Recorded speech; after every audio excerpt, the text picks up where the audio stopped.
had a roommate and my brother who came here and played. And they told me such great things about the school and about the team and about the coach that I wanted to be a part of that tradition as well. They had won multiple conference and district titles over the years.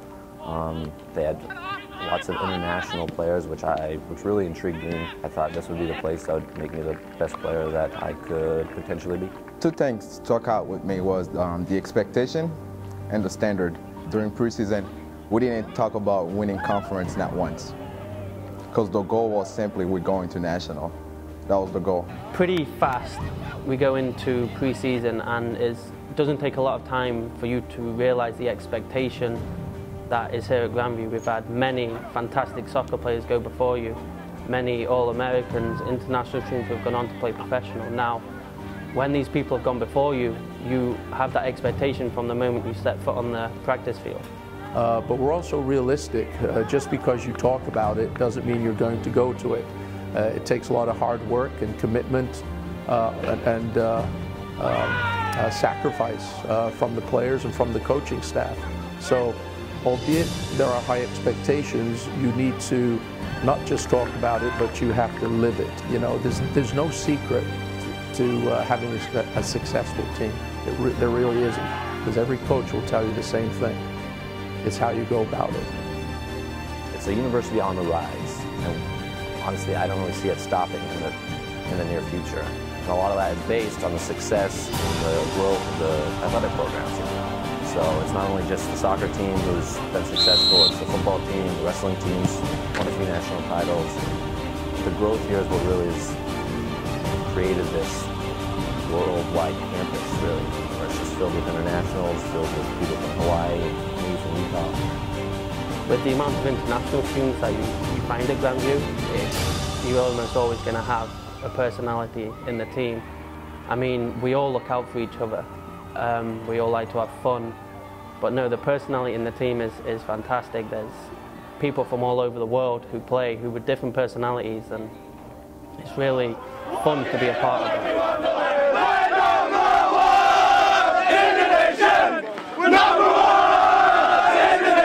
Other programs, you're down at the national tournament, that final 16, final 4. You need to be able to play football. We might have to say, we're not Manchester United, we're not Barcelona, we're not Arsenal, but if you like how they play, we want to try be that sort of team at the university, college level. The type of play that we pride ourselves in takes a lot of effort. It's a lot of conscious thought. It's a lot of movement off the ball. We play possession. It's a lot of moving off the ball, having a good first touch, having good technique, and thinking about what you're doing whilst playing. Now that really distinguishes between just pure athlete soccer players and talented technical soccer players. So adapting to that style of play becomes difficult, but it's easy to do that when there's so many players around you who have already mastered it. You know, my IQ of the game kind of really increased playing here at Grandview. I think if we could change the name of the school from Grandview, it could have been Grandview Academy, because I feel like I've learned so much with my soccer, positioning-wise, skills-wise. I feel like a better player to compete if I ever want to take my talent to the next level. It's special. It's really special. There's a unity that I experienced here that I've never experienced anywhere else. Coming together with my teammates and with the coaches really transformed me, not only as a player but as a person as well. And my wife, we have an alumni game every year, and our guys, you know, played in the 80s, 90s, the early 2000s. When they come back and they bring maybe their sons and daughters, their wives, maybe their fiancés, that's when you really see the importance of what you did working with that person and the influence you had on that young man at that particular time, because they want to reconnect. It was something important.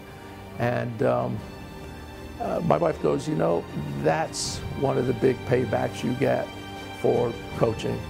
When I was transferring here, his interest that he had in me, not as a player, but as a person, was one of the things that really, you know, that kind of sealed the deal with me. It wasn't much more about soccer, but it was much more about my personal life, what I wanted after if soccer doesn't work out or all that kind of stuff. Coach really have an interest for you. It's not about how you're doing on the field, but his connection of the field with his players is really key also. I hate to use this word because it sounds so flippant. It really is fun. And I think the guys that we have in our program, I think they see a realistic enjoyment of what the coaches, what they do. They enjoy football, they enjoy the tactics, they enjoy getting the guys in shape, we enjoy the style of play we're going to go.